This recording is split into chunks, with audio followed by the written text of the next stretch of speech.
To summarize Gideon versus Wainwright, Gideon wrote a letter that made it all the way up to the Supreme Court saying that his rights were not being followed because he didn't have representation. How was he supposed to navigate the criminal system when he wasn't an attorney and wasn't privy to like that knowledge otherwise?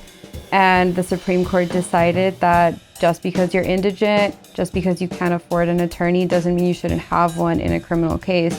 And now everybody can enjoy the right of having a defense attorney during their criminal case and having somebody help them guide that system.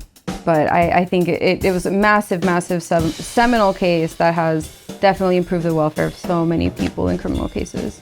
My name is Fernanda Benavides. I'm a public defender at the Starr County Regional Public Defender's Office with Texas RioGrande Legal Aid. I don't know if I can quickly sum up what I do, but I defend people's rights via the Constitution. I try to get people out of jail on bonds. I handle misdemeanor cases, juvenile cases, and felony cases. Kind of bounce from contested hearing to contested hearing, and I feel like I'm a friend to a lot of my clients. I like to explain to people that you have a right to have an attorney in a criminal case. If you do not have the funds or resources to go and pick your own attorney out of the private attorney bunch where you are, then the court will appoint you somebody.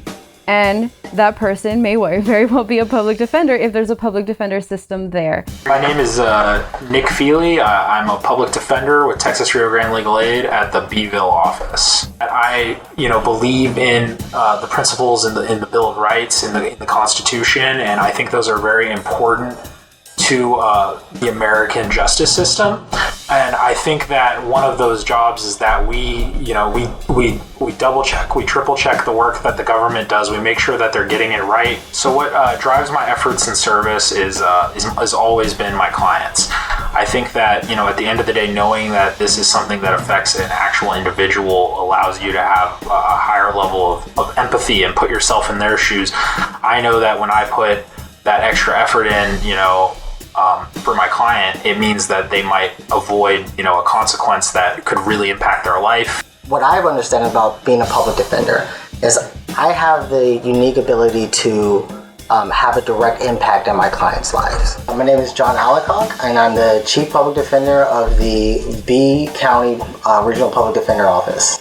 Public defenders are usually the only advocates for a marginalized community, right? And the role that they're able to play is, standing up for the rights of individuals who are disproportionately targeted by law enforcement, and making sure that process is more fair and equitable. We go to court multiple times a week, every single week, all the time, and there's so many clients who don't understand what's happening.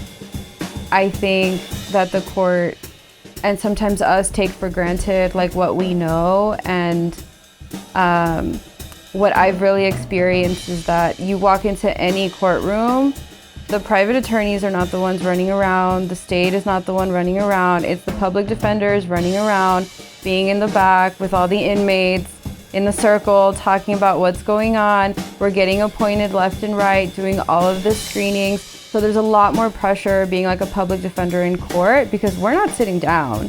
I mean, I'm up there moving, talking to all the people I need to talk to. We're screening people left and right. And I think it's like the most important job that we can do in the justice system.